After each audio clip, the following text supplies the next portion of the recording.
Okay, I want to show you a basis for a barbecue sauce. As I said, starting as a base, and you can add to it and make it your own at the end of the day, but this will get you started. It has a little bit of alcohol, but as you know, when you start cooking with alcohol, you get the right temperature, it starts cooking off the alcohol, and you're left with the flavour at the end of the day, so that's what we're after. So I'm going to do like about 200 mils of bourbon. I'll do half a bottle of cider, so we want a little bit of acidity in there as well. And a little bit of Guinness. So probably about half a can of Guinness, or a nice dark stout, dark ale, a stout. Throw a bit of that in there as well. So that's the basis for that. I'm going to throw that straight on the heat. Bring it to the boil, and then reduce it down, just let it tick.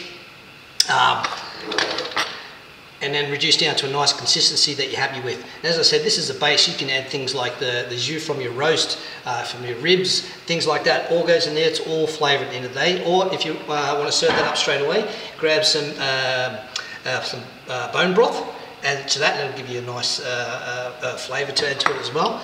Now for our colour, this will help reduce, thicken it up as well. I'm going to put 2 heaped teaspoons of tomato paste in there. That'll give us our nice red colour. And for sweetness, for caramelisation, I'm going to add some brown sugar. So 3 big heaped teaspoons of brown sugar, and you can do this to taste as well. If you want it a little bit sweeter, by all means. Now, as I said, this is the base, so if you want to go from there, you can make it Thai style. Add some coriander, ginger, garlic, onion powder, and things like that. Garlic powder, onion powder, celery, salt works really well as well. But as I said, it's just the base. Where you go from there, make it up as you go along. Be inventive. Beautiful. There we go. All right. Our barbecue sauce has come to a boil there. And you can see our colour all coming through. So we just want to reduce that down now. Now I'll add some bone broth to that shortly, but I just want to reduce it a little bit more. All our alcohol is cooked off, so you're just left with this wonderful smell of between the cider and the bourbon, and now sweetness of the sugar. So this is where you get creative. So you can add your coriander, your ginger, your sweet soy, give it a nice dark colour. But I'm going to turn that down. We don't want a wild bubble. We just want a little tick, tick, tick. There we go. Slow it right down and let it reduce down. You could probably go another quarter of an inch or so, half an inch or so, to reduce that down, and then I'll add some bone broth to it and then reduce it down a little bit more. And again, after you finish adding, doing whatever you want to do to it, reduce it down to a nice thickness that you're happy with. Easy peasy. Alright, here we have our short beef ribs.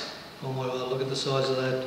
That's going to be fantastic. That's going to take a little bit longer. So we're looking around about a 4-hour cook I'm going to do with those ones. So I'm going to do 3 hours in the oven unwrapped, and then I'm going to wrap them for an hour and a bit or so in foil to finish them off so they melt and fall off the bone. And I'm going to use the barbecue sauce that we made earlier. So we're going to have bourbon, cider, Guinness, brown sugar, tomato paste is all in our bourbon, in our barbecue sauce. So to prepare these, the guys, the butchers will cut them up nice and lovely jubbly, but there's a membrane on the back. Let me show you this one. There's a membrane on the back that we want to get rid of. Now, as this cooks, the longer you cook your ribs, be it pork or beef, that membrane will start to get gelatinous and tighten up, and your ribs will curl. You'll end up with a chewy product at the end. So you grab a chucks or a tea towel or a paper towel, and we just lift off the end. Grab your paper towel and just give it a pull.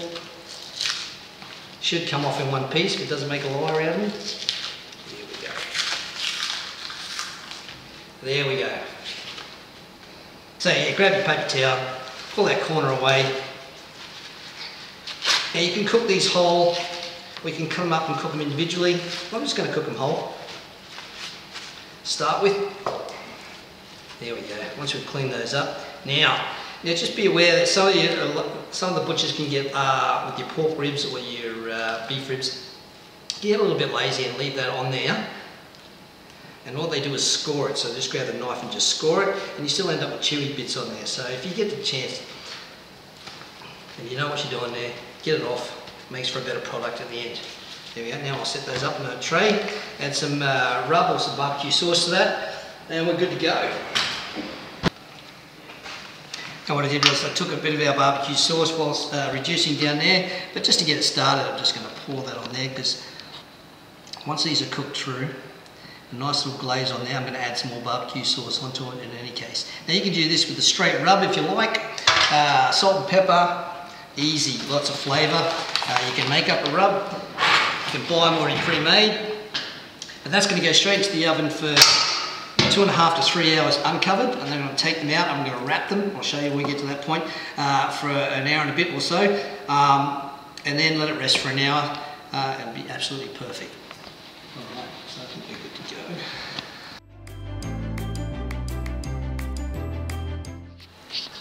I'll put some more barbecue sauce on that as a glaze as we go.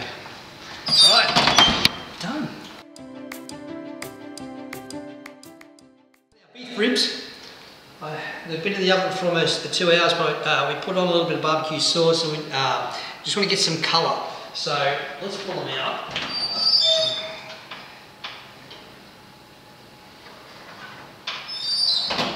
Now to finish these off, here we've got our colour barbecue sauce is caramelised. I'm going to throw some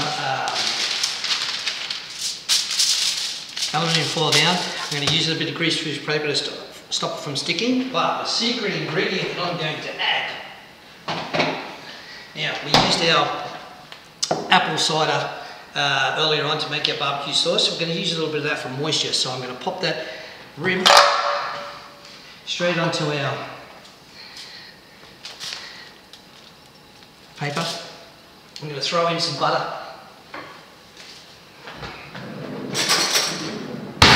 This will help steam from the inside and make it fall off the bone. So throw a little bit of butter in there. We're going to throw a little bit of cider in there. You could use beer, you could use whatever you like.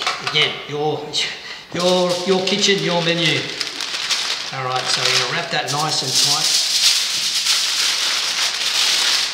This is also a secret barbecue way for your low and slow and your smokers. It's what they call a Texas crutch. That nice and tight. It's going to keep all the moisture in there and steam from the inside. We're going to throw 2 pieces there, make sure it's nice and sealed. So another hour and a bit, all wrapped up, and that's just going to fall off the bone. There we go, good to go.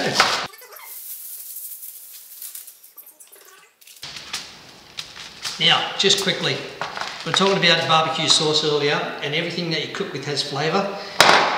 So the bottom of the ribs there, I'm going to throw that into the barbecue sauce. That's all meat stock, that's barbecue sauce, it's garlic, it's everything. That's flavour. I'm going to throw that in there with the barbecue sauce. That'll make a huge difference. Alright, let's wrap this fella up as well.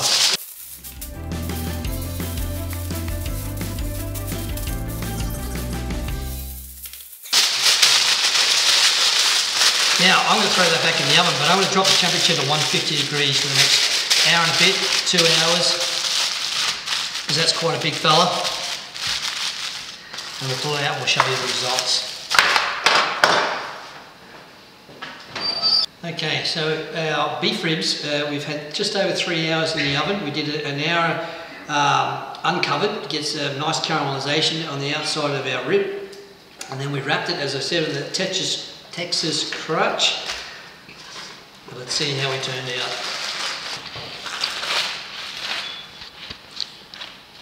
Oh, that smells absolutely fantastic. Put it on the plate. Try and get my fingers in there without.